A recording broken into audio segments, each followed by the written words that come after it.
In this video we're going to look at multiples and factors. Multiples and factors. Let's look at this. Let's look at multiples first. Whoops. There we go. Right, multiples. Multiples of a number are just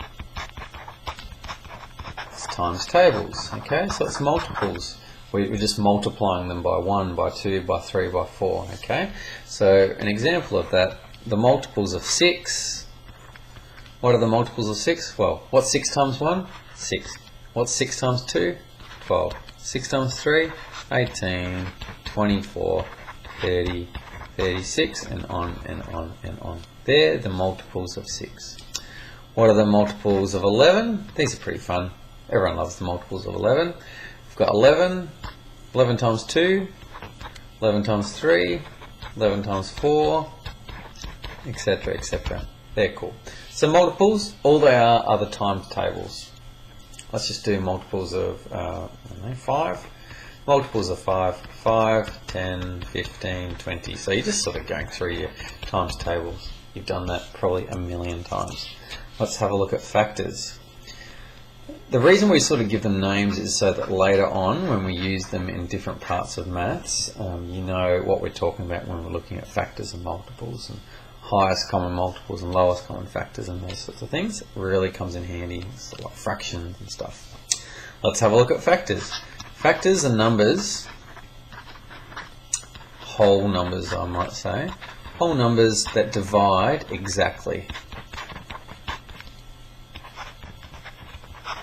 Divide exactly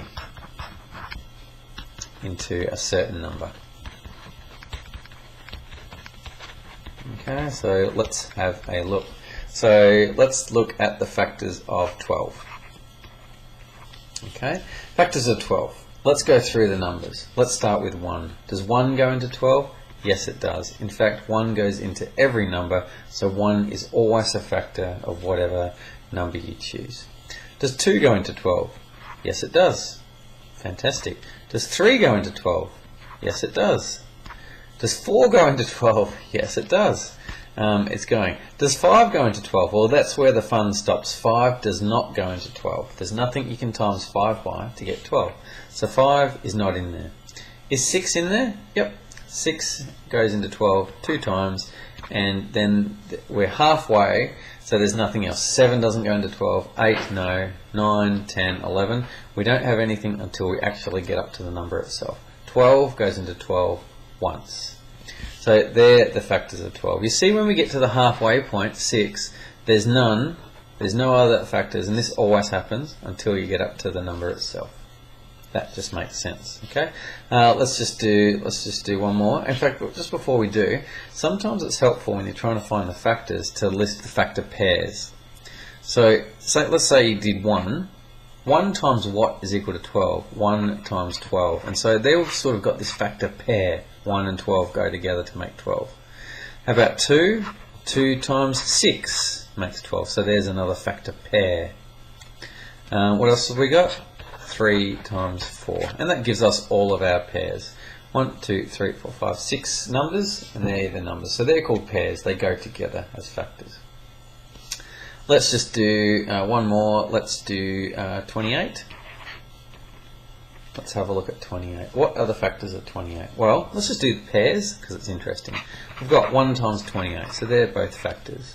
We've got 2 times 14. That works. Now, is that all we have? Are there any other numbers that go into it? Well, actually 4 goes into there as well, so 4 is a factor. 4 times what is equal to 28? 4 times 7 is equal to 28.